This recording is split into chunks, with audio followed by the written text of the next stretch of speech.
ये मार्ग तो नारायण सहनशीलता का है। मान अपमान सहन करना पड़ेगा, लोगों की गालियां सहन करनी पड़ेंगी, लोगों का तिरस्कार सहन करना पड़ेगा, लोगों के द्वारा जो उपेक्षाएं की जाती हैं वो सहन करने पड़ेंगी।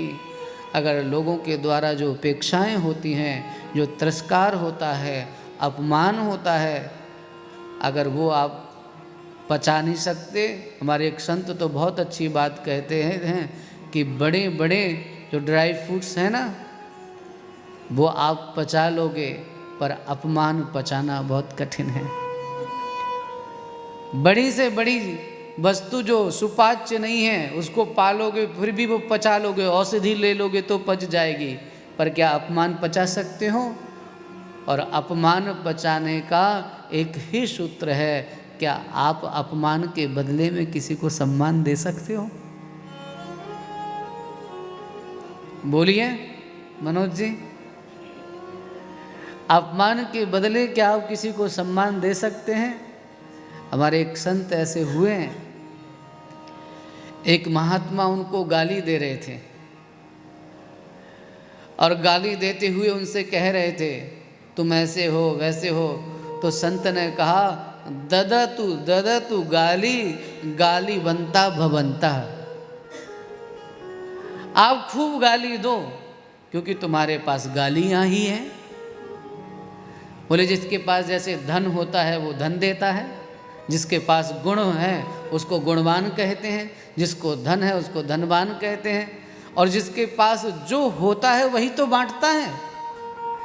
तुम्हारे पास गालियों के अतिरिक्त कुछ और देने को है ही नहीं, इसलिए तुम गालियां ही देते रहोगे। लाओ लाओ लाओ, हम तुम्हें आशीर्वाद देते हैं, तुम 100 साल तक जियो, खूब आनंद में रहो, खूब मजे मारो, खूब मुझे 100 साल तक गालियां मुझे देते रहो। लो, वर्षों तक जियो।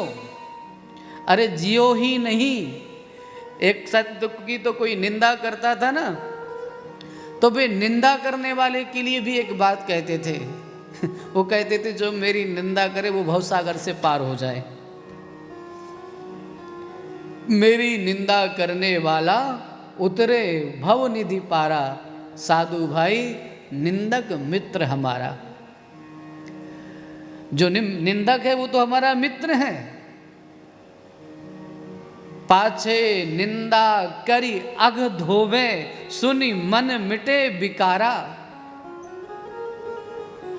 जैसे सोना ताप अग्नि में निर्मल करे सुनारा, साधु भाई निंदक मित्र हमारा। अरे कोई पीछे से निंदा करता है, गालियां देता है तो देने दो, क्या जाता है। और एक थोड़े से संत कठोर, उन कठोर संत ने तो एक बात और कही, बुरा मत मानना, बोले जीवन में 2-4 गालियां देने वाले लोग होना ही चाहिए।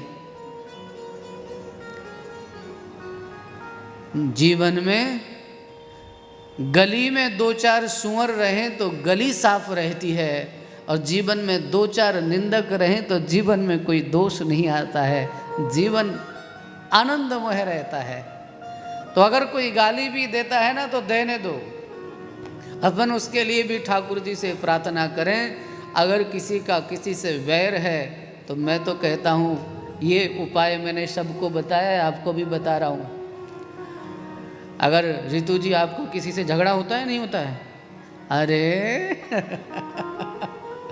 किसी से तो होता होगा, होता होगा हाँ?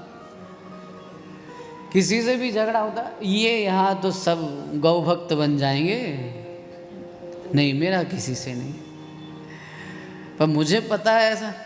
देखो श्रीमती जी यहाँ बैठ करके अपने श्रीमान जी को बता रही इनका है, बताओ ऐसे ही घर में आग लगाने वाली रखी हुई है आपने, जो आप ही को ना छोड़ रही महाराज। हाँ अरे मेरा तो किसी से झगड़ा नहीं, इनका है। वो बेचारे बगल में बैठे हुए हैं। जब यहाँ भागवत के सामने और यहाँ सोफा पे बैठी हैं तब भी दबा करके बैठी हैं। बेचारे प्रभु जी को तो थोड़ी सी जगह दी है, खुद बैठी हैं अच्छे से। माता जी जब आप यहाँ इतना दबा करके बैठी हैं तो घर में कितना दबा के बैठती होंगी, हाँ? बेचारों की ऐसे मत करिए। प्रभु जी बहुत सीधे सरल सज्जन दिखाई देते हैं हमको तो, और हमें लगता है आप भी झूठ बोल रही हैं, आप भी अंदर से खूब प्रेम करती हैं। अगर स्नेह प्रेम नहीं होता तो ऐसे नहीं करती, आपने चिढ़ाने के लिए किया है।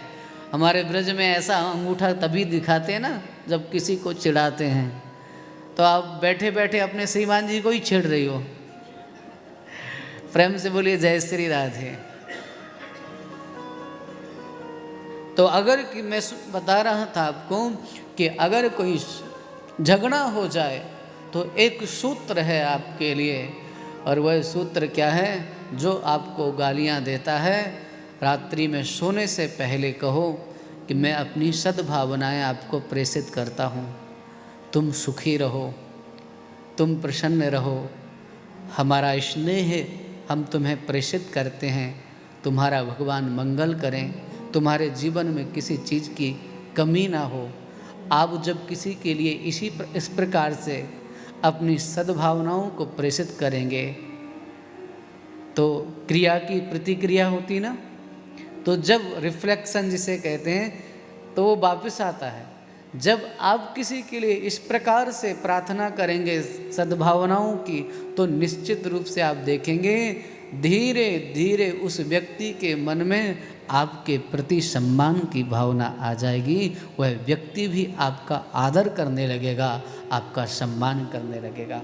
बस मैं केवल इतना कहना चाहता हूँ आप सभी से कि नारायण जिसके प्रति भी दोष है, दृष्टि है मन में, या द्वेष करते हैं हम, उससे द्वेष न करें। और यदि किसी से अपराध भी हो गया है, बहुत बड़ा अपराध हो गया है, अपने परिवार में किसी से हुआ है, अपने आस पड़ोस में किसी से हुआ है, तो उसको क्षमा कर दें।